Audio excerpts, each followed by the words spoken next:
Bonjour à toutes, bonjour à tous. Bienvenue dans cette vidéo d'exemple de production orale DELF B2 intitulée La problématique de l'alimentation dans le monde contemporain.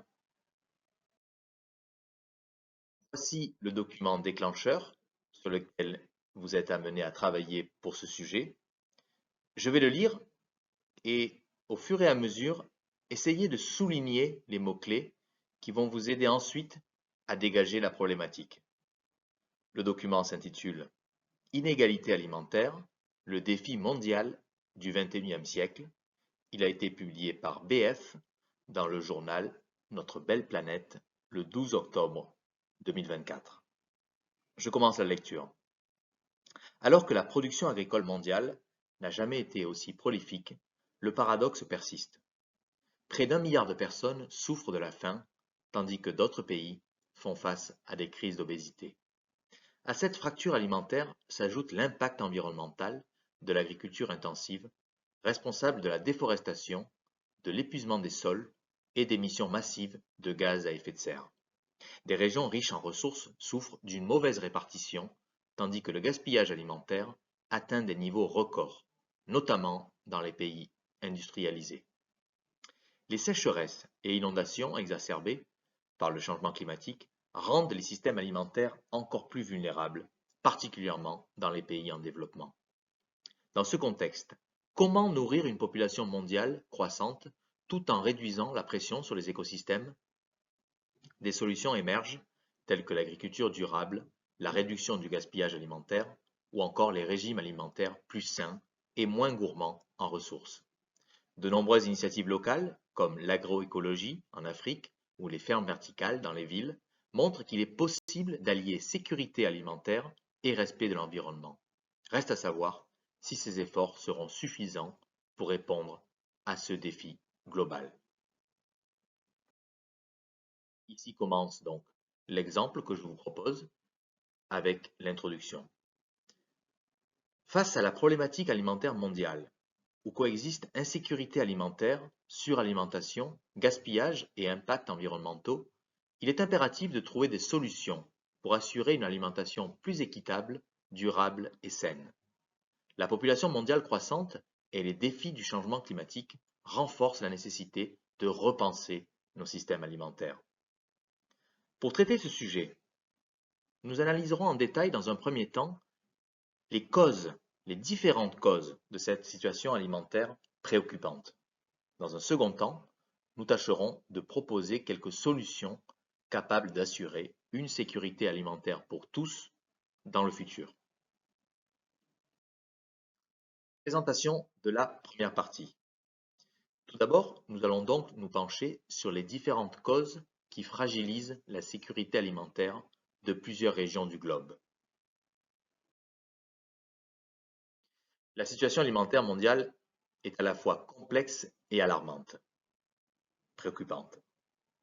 Aujourd'hui, nous faisons face à un paradoxe troublant. D'un côté, des millions de personnes souffrent d'insécurité alimentaire et de l'autre, certaines régions connaissent des taux élevés de suralimentation. Cette inégalité est selon moi l'un des principaux défis à résoudre dans le monde actuel. En plus de ces profondes disparités, il me semble que le gaspillage alimentaire est un problème majeur. Chaque année, des millions de tonnes de nourriture sont jetées, notamment dans les pays industrialisés, alors qu'une partie de la population mondiale lutte pour trouver de quoi se nourrir. Je pense aussi que l'impact de l'agriculture sur l'environnement est alarmant. Les pratiques agricoles intensives, bien qu'elles aient permis d'augmenter les rendements, sont souvent associées à la déforestation, à l'épuisement des sols et à la pollution des eaux. À long terme, cela compromet notre capacité à produire de la nourriture de manière durable. Il est donc évident que ces méthodes ne sont pas viables si nous souhaitons assurer une sécurité alimentaire à l'échelle mondiale, surtout avec une population en constante augmentation. Il me semble que la pression exercée sur les ressources naturelles est d'autant plus exacerbée par le changement climatique qui rend certaines régions plus vulnérables aux sécheresses et inondations. En ce qui concerne la répartition des ressources, je suis suis persuadé que le système actuel n'est pas adapté pour répondre de manière équitable aux besoins alimentaires de tous. Les pays en développement, par exemple, manquent souvent des infrastructures nécessaires pour stocker et transporter les produits agricoles de manière efficace, ce qui conduit à des pertes importantes après récolte. Paradoxalement, les régions où la nourriture abonde subissent souvent des problèmes de suralimentation et de gaspillage. Transition vers la deuxième partie et vers les solutions.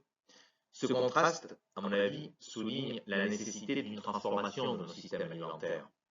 Si nous ne changeons pas notre manière de produire, de distribuer et de consommer les aliments, je suis convaincu que les défis auxquels nous faisons face aujourd'hui ne feront qu'empirer à l'avenir. La question est donc la suivante. Comment pouvons-nous assurer une alimentation plus équitable et durable tout en réduisant les impacts environnementaux?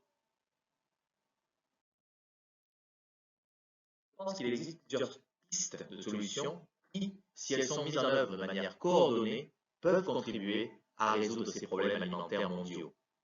Tout d'abord, il me semble essentiel de renforcer les infrastructures agricoles dans les pays en développement. En modernisant les systèmes de stockage, de transport et de distribution, nous pourrions considérablement réduire les pertes post-récolte et permettre aux petits producteurs d'accéder plus facilement au marché.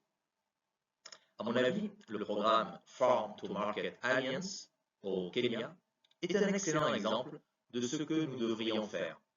Cette initiative aide les agriculteurs à mieux gérer leurs récoltes en leur offrant des services financiers et un accès au marché, ce qui a permis d'améliorer les revenus et de réduire le gaspillage. Ensuite, je crois qu'une agriculture plus durable et résiliente est indispensable. Pour répondre aux défis environnementaux, il me semble que l'agroécologie représente une solution efficace. Cette méthode, qui allie pratiques agricoles traditionnelles et innovations modernes, permet de préserver les sols, de réduire l'utilisation d'intrants chimiques et de gérer plus efficacement l'eau. L'initiative de la Grande Muraille Verte en Afrique sahélienne est selon moi un projet phare en ce sens. En réhabilitant les sols et en formant les communautés locales à des pratiques agricoles durables, cette initiative ne se contente pas d'améliorer la sécurité alimentaire. Elle contribue également à la lutte contre la désertification et le changement climatique. Je suis également convaincu que la réduction du gaspillage alimentaire tout au long de la chaîne d'approvisionnement est une priorité.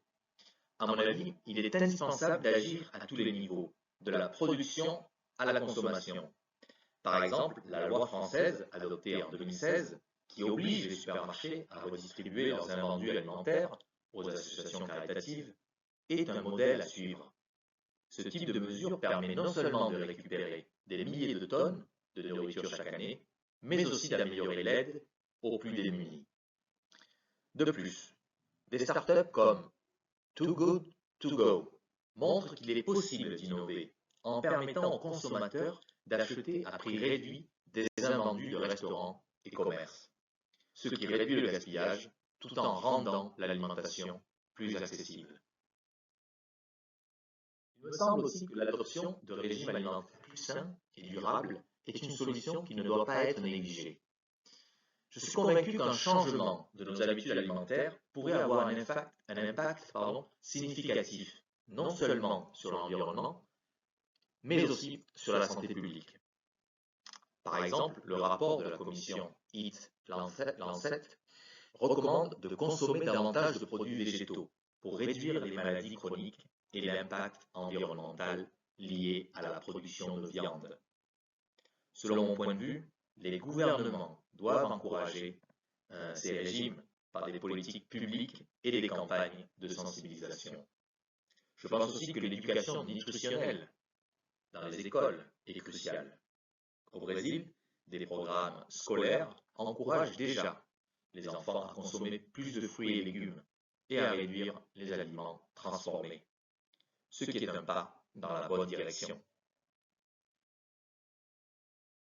D'ailleurs, je crois que la régulation des marchés alimentaires est un autre levier important pour assurer une répartition plus équitable des ressources. La spéculation sur les matières premières agricoles peut entraîner une instabilité des prix qui aggrave les crises alimentaires.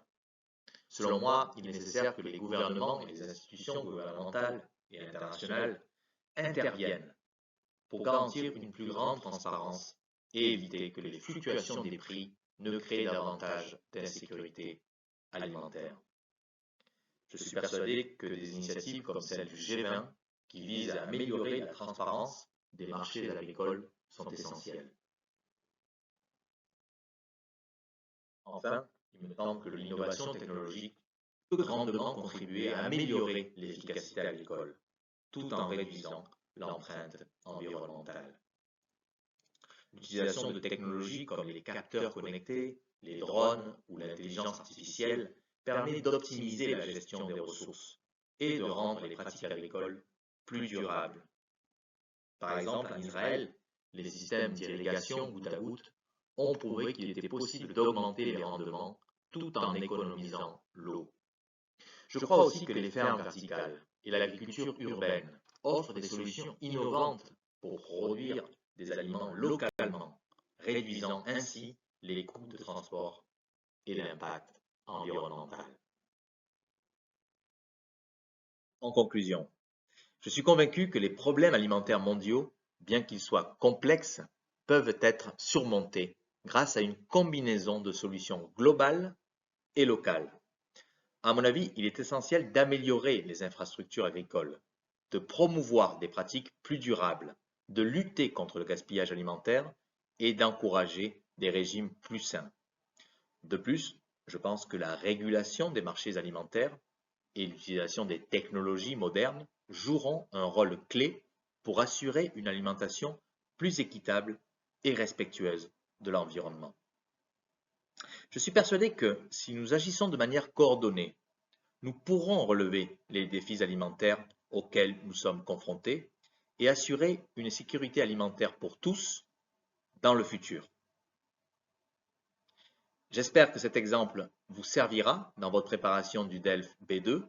Je vous donne donc rendez-vous très vite pour d'autres ressources et d'autres vidéos sur ma chaîne.